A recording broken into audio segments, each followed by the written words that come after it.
Hi!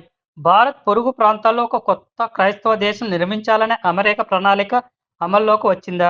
అనే ప్రశ్న ఇప్పుడు మళ్ళీ ముందుకు వచ్చింది. కారణం, ఇటీవల భారత్ యొక్క జాతీయ దర్యాప్తు సంస్థ ఎన్ఐఏ చేసిన అరెస్టులు. తాజాగా మిజోరం ప్రాంతంలో అక్రమంగా ప్రవేశించిన 7గురు విదేశీయులను ఎన్ఐఏ అదుపులోకి తీసుకుంది. వీరిలో 6 మంది ఉక్రెయిన్ డ్రోన్ నిపుణులు, ఒక అమెరికా పౌరుడు ఉన్నారు.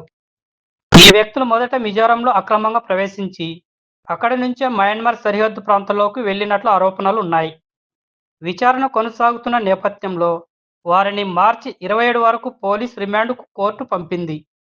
ఈ అరెస్టుల తర్వాత మరో ఆసక్తికరమైన విషయం మళ్లీ చర్చలోకి వచ్చింది. దాదాపు 2 ఏళ్ల క్రితం అప్పటి బంగ్లాదేశ్ ప్రధాని షేక్ హసీనా చేసిన ఒక సంచలన హెచ్చరిక ఇప్పుడు మళ్లీ సోషల్ మీడియాలో వైరల్ అవుతోంది.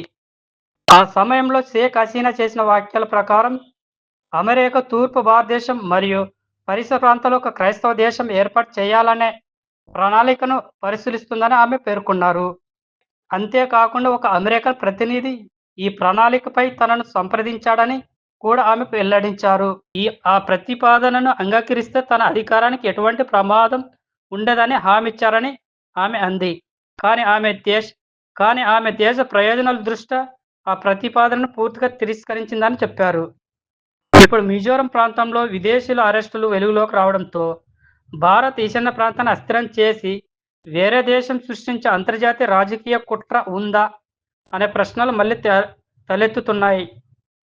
భారత్ భద్రతా సంస్థలు ఈ అంశాన్ని అత్యంత సీరియస్‌గా తీసుకొని విచారణ కొనసాగిస్తున్నాయి. దేశ భౌగోళిక సమగ్రతకు విఘాతం కలిగించే ఏ ప్రయత్నమైనా కఠినంగా అడ్డుకుంటామని స్పష్టమైన సంకేతాలు